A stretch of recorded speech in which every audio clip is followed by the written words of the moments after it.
Hi, I'm Gino J. Bautista. You can call me Gino, IT Officer of Frankie's New York Buffalo Wings. I'm from Barangay Holy Spirit, Quezon City.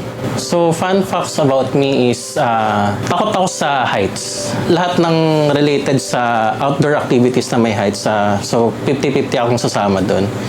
Then, mahilig ako sa suspense movie, sci-fi movies.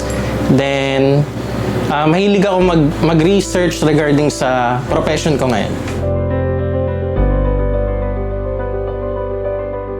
So, way back November 2017, I applied IT Associate sa Frankie's. Then, yun, pinalad naman ako. So, after no, naging IT specialist ako. Then, after siguro 2 years, naging IT officer ako. So, parang sa tingin ko parang hindi mararamdaman yung pressure. Then, lahat ng tao na sa paligid mo, suportado kung ano yung gusto mo or ano yung magiging plan mo. Favorite Frankie's memory, siguro yung mga na-open kong stores nung ako pa lang yung mag-isa.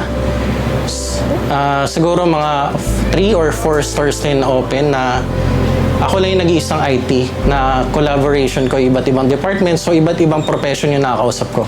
So, isa yun sa parang malaking hindi ko makakalimutan dito sa Frankie's na na-unlock ko sa para kumbaga achievement siya for me.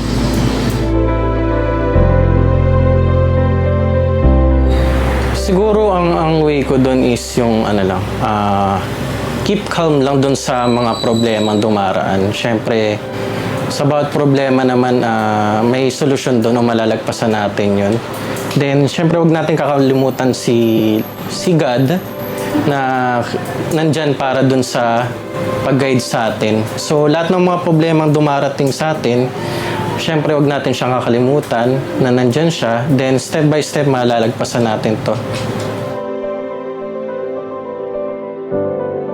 Siguro fan ako nung hamburger. So, Frankie's hamburger.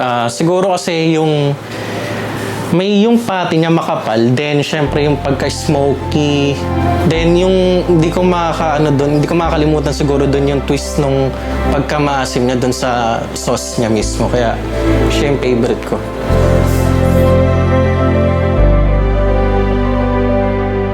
Siguro flavor ng wings na sana i-release ni Frankie's, yung may pagka-connect sa sour cream na medyo may pagka-twist ng sweet ng onte.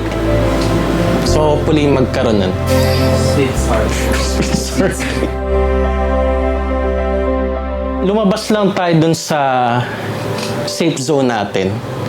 Then, kasi maraming nagsasabi na kailangan mong lumabas dyan para ma-explore mo yung other things mo outside ng profession mo or yung career mo. Siguro, wag tayong humintong matuto.